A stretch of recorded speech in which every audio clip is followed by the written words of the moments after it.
In the late summer of 1513, the King of England, Henry VIII, was campaigning deep in France, whilst the northern frontier of England was facing a different threat.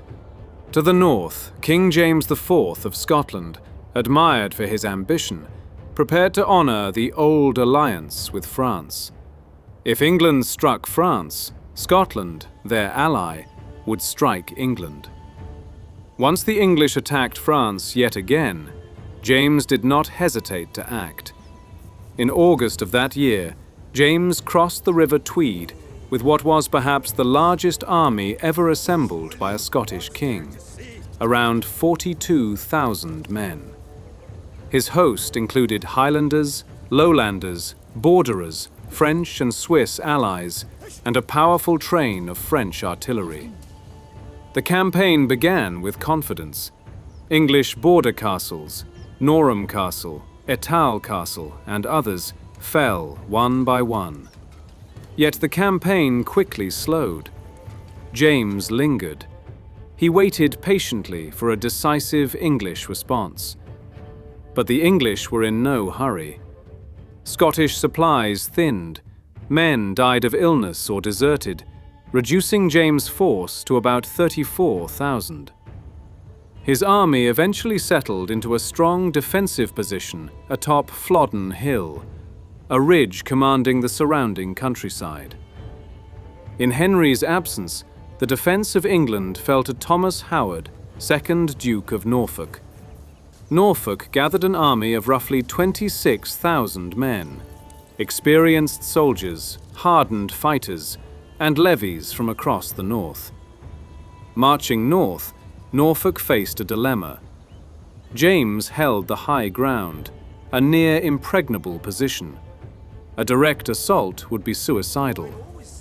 Instead, Norfolk executed a bold maneuver, marching his army around the Scottish flank, crossing the River Till, and placing himself between James and Scotland.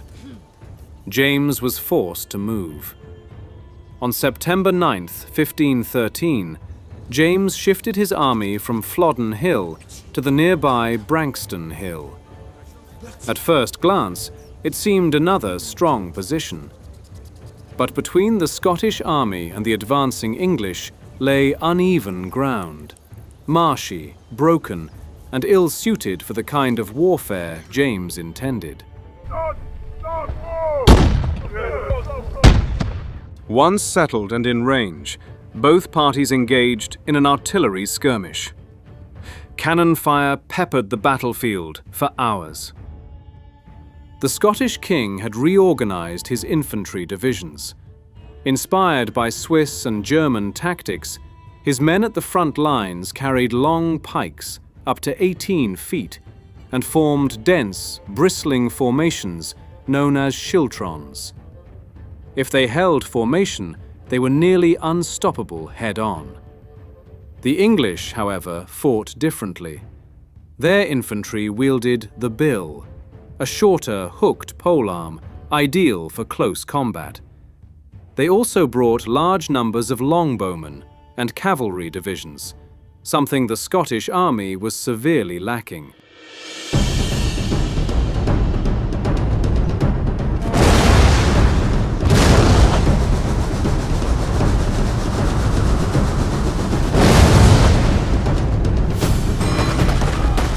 The Scottish artillery was utterly ineffective. Their heavy guns, poorly positioned on the slope, fired high and wide. Most, if not all of their shots, missed their mark. The English cannons, by contrast, inflicted steady damage. The English possessed more experienced artillerymen. They were simply quicker reloading, had superior bearing of how to aim their guns, and as a result devastated the Scottish artillery. Once they had destroyed all of the Scottish guns, they focused their aim toward the Scottish infantry lines.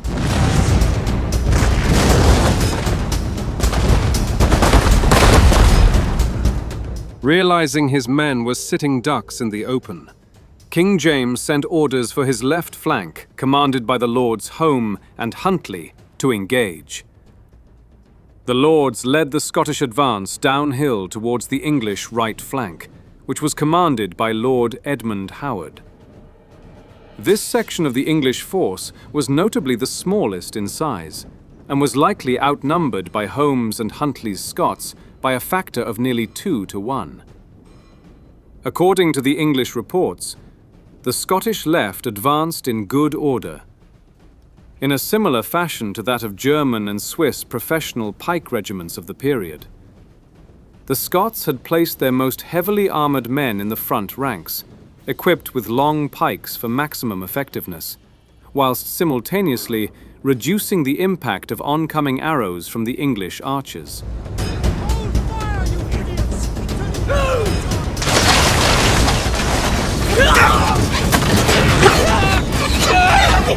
Lines of Scottish pikes clashed head-on against the English troops. The English troops at the front were equipped with a long halberd-type weapon called a billhook. It was roughly 8 to 9 feet in length and had a sharp, hooked edge close to its tip, which was effective at hooking and pulling weapons out of the hands of an opponent. But it was severely shorter than the Scottish pike. Keeping within a safe distance, the Scottish troops tore through the English lines with their longer pikes and numerical advantage.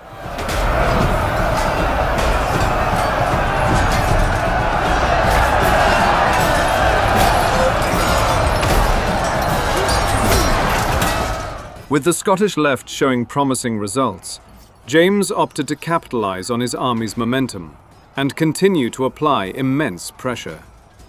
He ordered his centre to advance.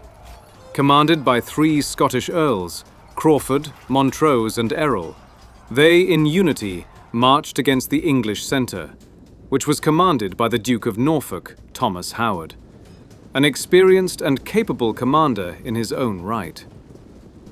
Upon their advance forward, the Scottish infantry were bombarded by vicious cannon-fire barrages of English artillery, which caused a fair amount of casualties. To add to their turmoil, the Scottish infantry was slowed down by wet and boggy terrain, which made for an easy target for the English archers, granting them the opportunity to pick off scores of Scotsmen before they could even reach their lines.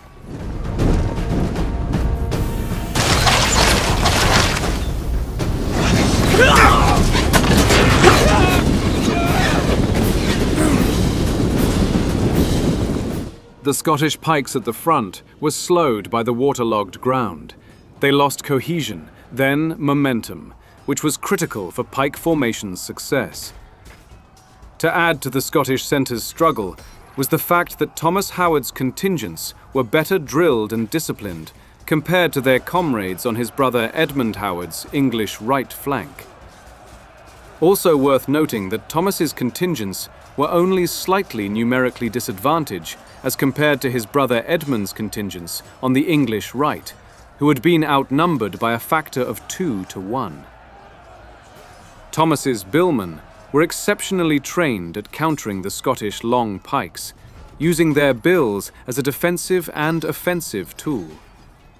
His troops did not buckle the slightest upon impact. They held their line firmly, stopping the Scottish advance in its tracks. Edmund Howard's right flank was utterly outmatched. Men broke and began fleeing with haste.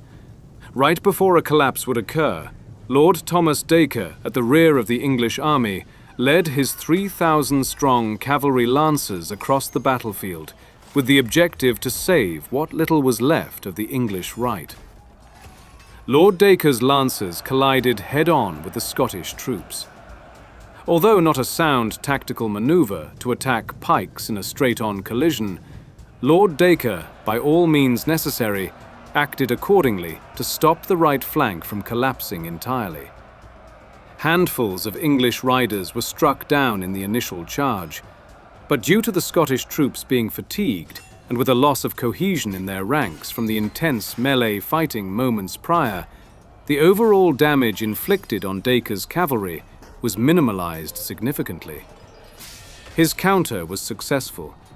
The Scottish left, commanded by Home and Huntly, believed they had done their part in the battle. They tactically withdrew back towards Branxton Hill. Dacre's cavalry did not give pursuit. They held steady, in anticipation of perhaps being lured into a false retreat. Back at the center of the battlefield, the Scottish troops were being shred to pieces by English archers from the sides and English billhooks from the front.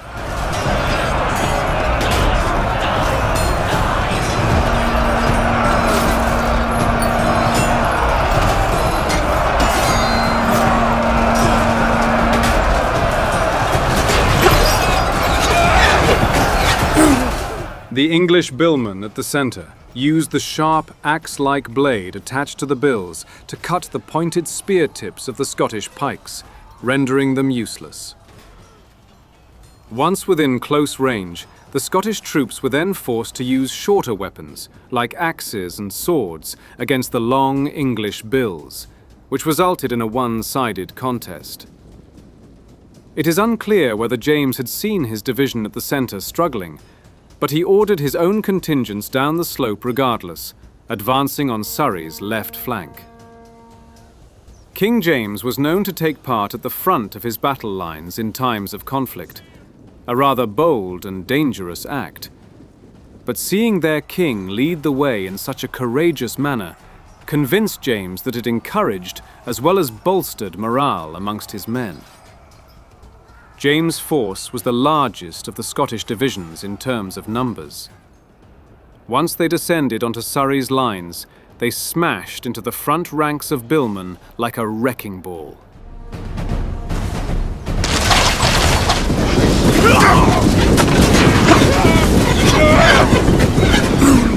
All three of the commanding Scottish earls were slain in the midst of the fighting.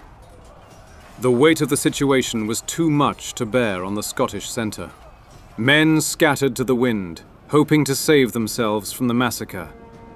James's men, seemingly unaware of the centre's collapse, continued pressing and dealing blows to Surrey's left.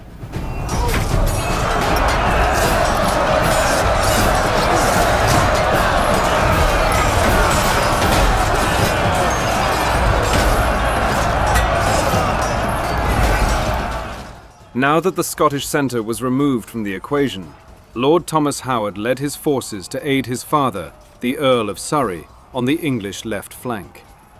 In complete stagnation, the Scottish troops failed to manoeuvre against the oncoming encirclement. Whether it was because James was in the thick of the fighting and failed to give proper orders is not certain, but it seems to be the likely cause. Now James' numerical advantage was null and void. His men, sandwiched in, fought from all sides. The English billmen, coupled with the archers, inflicted massive casualties. Reinforcements from the rear of the Scottish lines came in the form of the Earl of Bothwell, with 2,000 or so fresh troops. But their efforts proved ineffective and were held at bay. James, in the midst of the fighting, was struck down and killed. The chaos was so surreal that his death was not fully noticed at the moment. The final uncommitted Scottish formation, Argyll and Lennox's Highlanders, held back, perhaps awaiting orders. The last English formation to engage was Stanley's force, which finally arrived on the right of the Scottish line.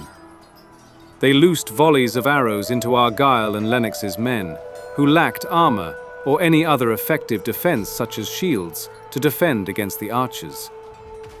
Seeing that the battle was surely lost, Lord Home and Huntly gathered their troops on the Scottish left and withdrew from the battlefield intact. Others escaped in small groups, closely pursued by the English. After suffering heavy casualties, the Highlanders scattered. The fierce fighting continued on for hours, centered on the contest between Surrey's and James' contingents. An instruction to English troops that no prisoners were to be taken explains the exceptional mortality amongst the Scottish nobility. James's body was found surrounded by the corpses of his bodyguard. The king's corpse was found to have 2 arrow wounds, one in the jaw, and wounds from bladed weapons to the neck and wrist.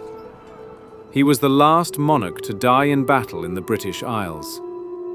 The losses for the Scottish were catastrophic, suffering upwards of 10,000 deaths or more, whilst the English had suffered around 1,500 deaths.